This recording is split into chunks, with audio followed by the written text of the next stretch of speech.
We were on our way to church. It was on Sunday evening. And we got to this intersection and the lady ran the stop sign. It knocked us around a couple times, you know. We thought the windows was falling out of it because it was a Honda Odyssey. But what it was, it's got blanket airbags. And the whole side was an airbag. And that's what saved my wife from getting hurt real bad. They were hit very, very hard. And then they took it to a body shop at a dealership where they had done a lot of business with and purchased vehicles before and felt real comfortable with that body shop. Oh, we thought we would get to great. We thought it would be perfect because I asked him, I said, can it be fixed? And he said, they kept telling me it will be better than it was.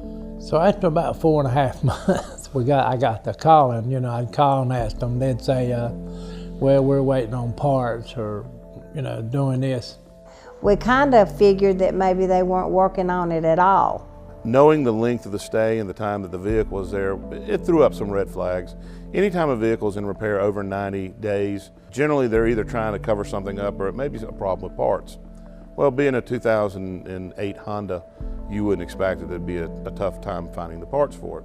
When we were sitting out in front of the body shop, you could see like the bumper, the back bumper, it's just a little thin flap. It was loose, you know. And I thought, well, this ain't right. And I asked the guy about that. He said, yeah, I said, that's just a little something, we'll fix that for you. I drove out and there was a real bad rumbling sound. I've noticed stuff didn't look right. And the back door, it had a big gap in one side and it was real tight on one side. It was way out. So if you can look right here and right here, there's a huge gap between the lift gate and the bumper. And then if you go over to the other side of the car, you have a very tight gap. This usually indicates frame damage or something wrong with the vehicle, and that's where we started. He said, we need to inspect it good. So Ronnie Pack, he got us a car to drive while they inspected it. Billy Wachowiak, the owner of Collision Safety Consultants, called me and said he had a Honda van he wanted me to look at, to re-inspect, see if it had been repaired correctly. So after finding the inconsistencies and the gaps in the back of the tailgate, it makes us look a little further. Every time we find something, we delve further into the repair. And what we found is they purchased a brand new striker plate, but they actually bent it at an adverse angle to accommodate the offset of the tailgate. That's just another sign that we know there's something wrong with this repair. The roof was buckled. The right door didn't shut correctly. Those are things that jumped out at me, and I could tell that they had some serious issues. You see the interior looks nice, the carpet looks nice, the plastic. Once we remove this, now you see underneath here, there's chisel marks, the floor pan is still damaged, and you've got a weaker structure, not to mention what we found underneath in the unibody. Once we dismantled, we found the floor pan was really mangled, it should have been replaced. But by replacing the floor would have totaled the vehicle because of just expense. If you go to a reputable body shop and you take your vehicle in there and without a shadow of a doubt they know it's a total loss, a good body shop will total your car because they're looking out for the safety of the consumer. A body shop that's out and is greedy is going to want to in fact repair that vehicle even though they know the damages may exceed 75% and total the vehicle. But when it comes to a structural component like a floor pan, that is built to take a hit and sustain a vehicle from coming into the cabin or the cavity of the vehicle. So what you see here is there's holes chiseled in the floor of the car where they tried to bang it out, beat it out, and fix it as cheaply as possible. Their grandchildren ride in the back of this van. Do you really think they want them, right underneath them is a hole in the floor? And that particular seat is where I always put my granddaughter, because that's where she could see me and I could see her.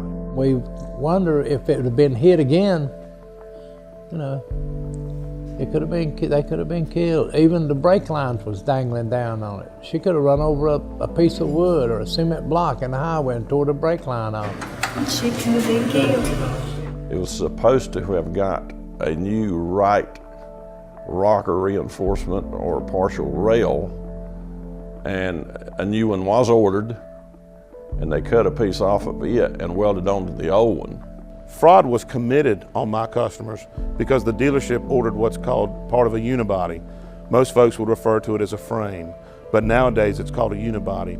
The dealership or the technician ordered an entire piece about 4 foot long, but instead of replacing the entire piece as required by Honda manufacturing specifications, they cut a piece off of that unibody and welded it in, quite poorly I might add. What the dealer did was charge to put the entire piece in, but as you can see right here, they sectioned this piece here and welded it in, and then right here is damage that is left from the accident. It's still dented and bent, which leaves this structure weakened.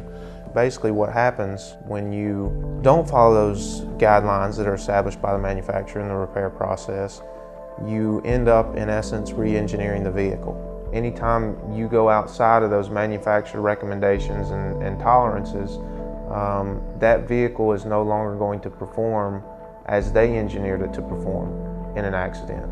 Once this had taken that crash and hadn't been repaired or the floor pan replaced or that right rocker reinforcement placed, there's no way that it was crash worthy again. It couldn't take the same impact again. The airbags might deploy early, might deploy late. Honda manufacturers have a specification of 0 tolerance. So your frame is supposed to be zeroed out, and this was 11 to 13 millimeters off. You're gonna start wearing tires out, your tires are gonna wear your suspension out, plus here we had that the unibody wasn't sectioned properly and there was still damage in the rear of the vehicle. The structure of this vehicle was left unsound. It went to court because they would not fix it and they would not pay for it. It would have been so much easier if the body shop had done the right thing to start with. They did find the body shop at fault for committing fraud and unfair and deceptive trade practices, and they were awarded a little over $120,000. Now they had no out-of-pocket expenses, and the attorney was also awarded his fees in that lawsuit. It has been a real difficult 3 years for me in my life. Even to the day after it's all over, she still thinks about what could happen to our grandkids in the back of that van. But if it hadn't have been for us getting it checked, we might have been riding around in that van. Seek out assistance, seek out a second unbiased opinion about your repairs. And that's one of the services that Billy offers. He'll look at any repair and give you a free visual inspection. The only true way to know if your vehicle is safe is to get a post-collision repair inspection. I see 90% of the vehicles I look at are unsafe. Now I'm not talking about paint not matching up or a fender not fitting properly or anything like that. I'm talking about structural components that leave the occupants of the vehicle unsafe. So the only way to truly know is to get it inspected by somebody.